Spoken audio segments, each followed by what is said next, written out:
હાય. હાય. Discharge ક્યારે મળવાનો છે? આજે જ આપવાના છે.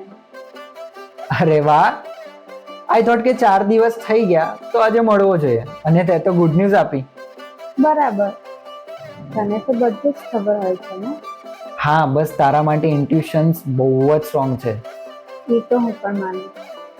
ચલ ટેક કેર, અને ઘરે પહોંચે તો મેસેજ કર. યસ, તું પણ તારું ધ્યાન રાખજે. હું થોડા દિવસ નાના ઘરે જાઉં છું આરામ કરવા. બધું ઠીક છે? ત્યાં કોઈ પ્રોબ્લેમ કે ઝઘડો તો નથી થયો ને? ના, બસ ત્યાં આરામ મળે અને ધર્મેશ પણ હેરાન ન થાય ને. બરાબર છે. અહીંયા એમ લાગે છે કે બધું પરાયું પરાયું છે, પોતાનું કંઈ લાગતું જ નથી. તને ખબર છે, ધર્મેશના મમ્મી પપ્પા જોવા પણ નથી આવ્યા. કેમ કે મન તો અહીંયા છે ને. યસ, એ વાત સાચી છે. મન ત્યાં અને શરીર અહીંયા. ખરેખર ઘણીવાર એમ વિચાર આવે છે કે બધું અચાનક કેમ થયું હશે. તું આટલો સુલझેલો છે તો પણ વિચાર, મારી હાલત વિચાર શું હશે. હવે સુલझેલો હોઉં તો વિચાર ના આવે એવું બને કે? તો પણ એક વાત કહું? પૂછે કેમ, બોલી દે ને સીધો. શું કરું, ડાયરેક્ટર છું, થોડું બિલ્ડઅપ કરવાની આદત છે ને. ના કર અને બોલ સીધો. તને જોવાની ઈચ્છા થાય છે. હા, તો અમે શું કરે છે? એમ નહીં, આંખની સામે જોવાની ઈચ્છા થાય છે. અને એ કઈ રીતે? એ જ તો નથી સમજાતું ને. આદિત્ય પ્લીઝ, તો બધું બોલે ને તો ધડકન વધવા લાગે છે, રૂવાટા ઉભા થઈ જાય છે, પેટમાં ગુદગુદી થાય છે, કરંટ આવે છે બોડીમાં, અને ડર લાગે છે બહુ જ. સોની, મેં બહુ વાર કીધું છે, પાછું રિપીટ કરું છું કે હું એવું કંઈ નહીં થવા દઉં કે તારે ત્યાં કોઈ પ્રોબ્લેમ થાય. આદિત્ય, વાત પ્રોબ્લેમની નથી. તને શું લાગે છે, મારી ઈચ્છા નહીં હશે તને જોવાની, તને મળવાની? હશે જ ને. તો પછી તું કેમ હર ટાઈમ પ્રોબ્લેમને વચ્ચે લઈને આવે છે? અરે સોની, આઈ એમ સોરી. સોરી નહીં કે પ્લીઝ. તો આઈ લવ યુ કહું? એ તો તું આમ પણ નથી કહેતો. નવું નવું હતું ને ત્યારે બસ ચાલુ હતું, હવે તો જૂના થઈ ગયા ને. આઈ લવ યુ બહુ બહુ બહુ બહુ જ બધું. બહુ સારું. કીધા પછી કહેવાનું મિનિંગ નથી. But I really want to C you, આંખની સામે. બટ એ કઈ રીતે? હું માના ત્યાં જાઉં છું, અને ત્યાં તો અહીંયાની જેમ થોડી છે કે ધર્મેશ ઓફિસ ગયો અને હું એકલી. ત્યાં કોઈ ને કોઈ ઘરે હોય જ છે. હું દૂરથી જોઈને વયો જઈશ. તો પછી આવું જ કેમ છે? જ્યારે તું મને જોઈને વયો જઈશ અને શાયદ હું તને જોઈ લઈશ, ના હાથ પકડીશ ના કંઈ જ. હા, ચાલશે. તને ખબર નથી કેટલી ચિંતા થઈ રહી છે તારી. હું પણ સમજુ છું, તું એકલો નથી જે સમજે છે, બટ મને નથી જોઈતું કે તું હેરાન થાય. આટલા કલાક ટ્રાવેલ કરે અને આપણે સરખી રીતે મળી પણ ના શકીએ. તું હર વાતમાં ના પાડે છે યાર, આવું ના ચાલે. હું આવી જ છું અને તારે નથી આવવાનું. સોની, હું આવું છું. તું નહીં આવીશ. મેં તને ના પાડી છે ને, ત્યાં વાત ખતમ. ધર્મેશ ઉપર આવે છે, કેબ આવી ગઈ છે, મને ત્યાં જઈને મેસેજ કરું છું. Okay, take care.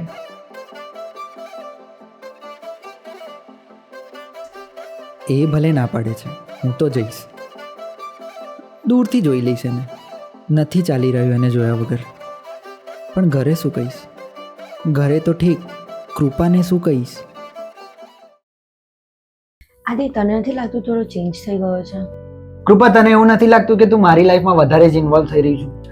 આદિ, તું પહેલા મારી જોડે બધું જ શેર કરતો હતો, અને હવે તારા ટેક્સ્ટ બી નથી હોતા કે કોલ્સ બી નથી હોતા. પણ મારી જોડે કંઈ હોય કહેવા લાયક તો હું તને કહું ને. મારી જોડે કંઈ છે જ નહીં તો હું તને કેમનો કહું, તને કેમનો એક્સપ્લેનેશન આપું?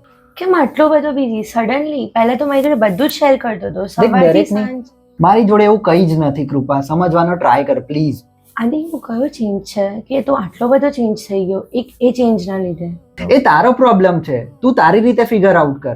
આદિ, કંઈ હોય તો મને કહી શકે છે, કોઈ પ્રોબ્લેમ છે, પર્સનલ લાઈફનું કંઈ છે, એવું શું આવી ગયું ટાઈમમાં, એવી કઈ વસ્તુ થઈ ગઈ કે આટલું બધું ચેન્જ થઈ ગયું? આદિ, છે મારે હવે પુણે જવાનું છે.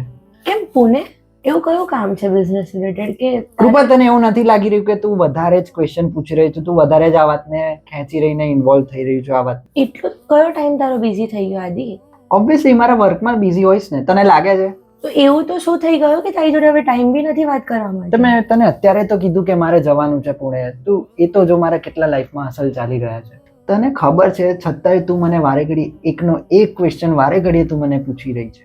તો મારી જોડે બધું શેર કરતો તો હું તને મારા બધા પ્રોબ્લેમ્સ કહેતી હતી. બિંગ અ ગર્લ હું તને બધું જ શેર. આપણી ફ્રેન્ડશિપ એટલી તો વીક નથી ને કે તું મને ના કહે. તો મને આની નથી તું ખબર મને પડી. સરખો જવાબ આપ ને. હું બસ ટ્રાય કરું છું કે તો તને તારે કોઈ સરખો જ problem- જવાબ આપું છું ને, તને એવું નથી લાગતું કે હું ખોટું બોલું છું? તને એવું લાગે છે? મારે એક્સપ્લેનેશન જોઈએ છે આદિ, કે એવો કયો ચેન્જ આવી ગયો? પણ મારા જોડે કોઈ એક્સપ્લેનેશન જ નથી, તો હું તને કેમનું એક્સપ્લેન કરું? આદિ તું મને નથી કહેતો અને એટલે જ મારે તને વારે ઘડીએ પૂછવું પડે છે. મારે તને પહેલા કદી પૂછવું નતું પડતું. કૃપા, તને એવું નથી લાગતું કે તું મારી લાઈફમાં વધારે જ ઇન્વોલ્વ થઈ રહી છું?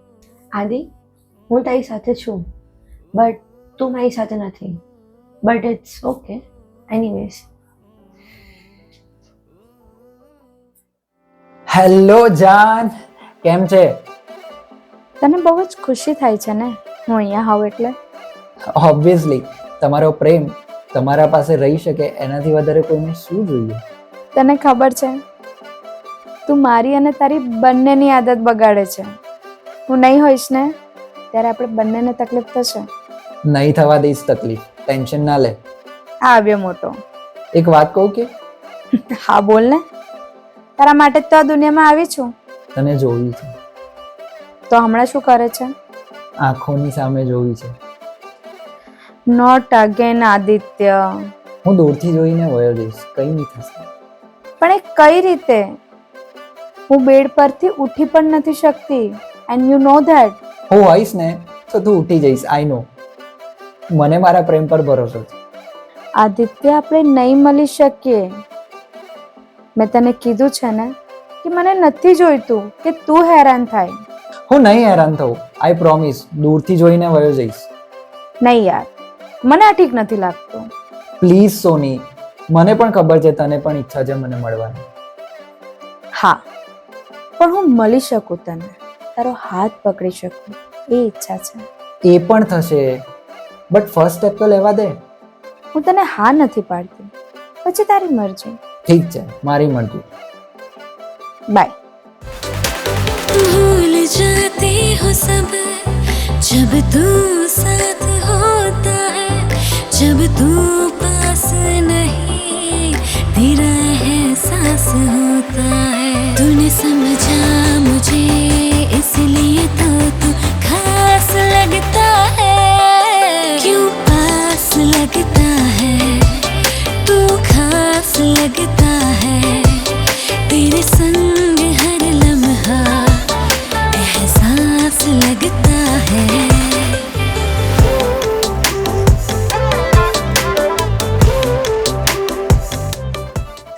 હેલો, બોલો. આઈ એમ હિયર. હિયર એટલે ક્યાં? બસ તારા ઘર પાસે. ઓય, જૂઠું નહીં બોલ, સાચું બોલ ક્યાં છે? નથી માનવું ને તારે? ઊભી રહે.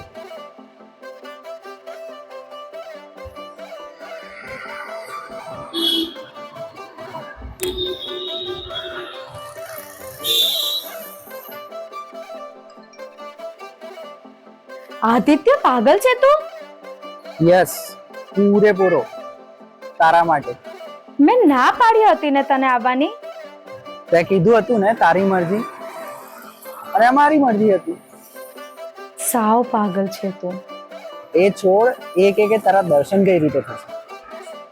મેં ના પાડી હતી અને આવીને ઊભો રહી ગયો છે અને હવે કહે છે કે દર્શન કેવી રીતે થશે? હા, આખી લાઈફ ઉભો રહીશ તારા માટે. આમ માં, પપ્પા ક્યાં છે? તારા પપ્પા બહાર ગયા છે. કેટલી વાર લાગશે? ટાઈમ લાગશે થોડો. તે મને કંધી ફસાવી દીધી છે. માં ઘરે છે અને પા બહાર ગયા છે. હવે કેવી રીતે જોઈશ તું મને? હા, હું વેઇટ કરું છું, ડોન્ટ વરી. તારાથી વધારે હવે મને તને જોવાની ઈચ્છા થઈ છે. હા તો આવી જ ઉપર. શું આવી જાઉં? રૂક, હું કંઈક કરું છું. માં, મારું એક કામ કરશો? હા, એ માટે જ તો બેઠા છીએ. મહારાણીના હુકુમ બજાવીએ. બોલો, શું કામ છે? મારી એક મેડિસિન ખતમ થઈ ગઈ છે, લઈ આવશો? નામ આપ. હા, આપો.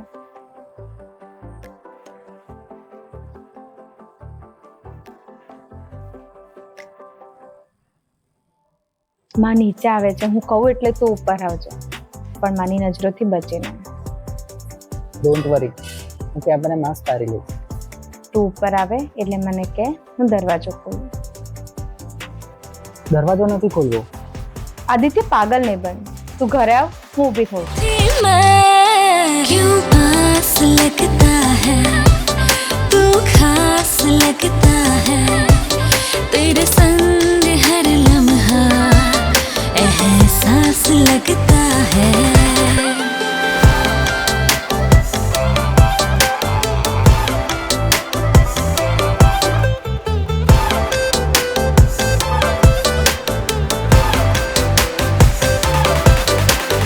भूल जाती हूँ सब जब तू साथ होता है, जब तू पास नहीं तेरा एहसास होता है. तूने समझा मुझे इसलिए तो तू खास लगता है.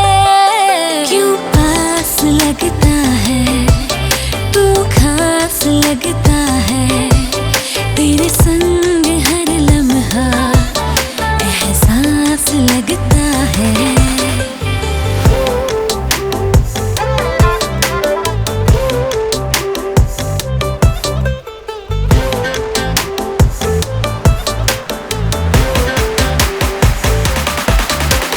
कैसे पड़ी तेरे प्यार में, खुद से लड़ी इस चाह में, अब तेरे सिवा कुछ नहीं दिखता है, तेरे बिना मन कहीं नहीं लगता है. कभी ना छोड़ना हाथ मेरा, कभी ना छोड़ना साथ मेरा, क्योंकि जिंदगी में भरोसा मैंने तुझ पे है किया. क्यों पास लगता है, तू खास लगता है, तेरे संग हर लम्हा एहसास लगता है. क्यों पास लगता है, तू खास लगता है, तेरे संग हर लम्हा एहसास लगता है. આદિત્ય, પાગલ છે તું આ શું કરીને ગયો? બસ મારી હિરોઈનને જોઈને આવો. શું કઈ પણ યાર. અરે શું કંઈ પણ, તને ખબર છે ને, હિરોઈનને ફક્ત જોઈ શકાય, હાથ ના લગાવી શકાય. તું આટલા મોટા મોટા ડાયલોગ ના માર. ડાયરેક્ટરની કોણ કહેવાય? શું કોણ કહેવાય? એ જ જે તું સમજે છે. હું કઈ ના સમજી. જાને ના સમજી વાળી. तू खास लगता है, तेरे संग हर लम्हा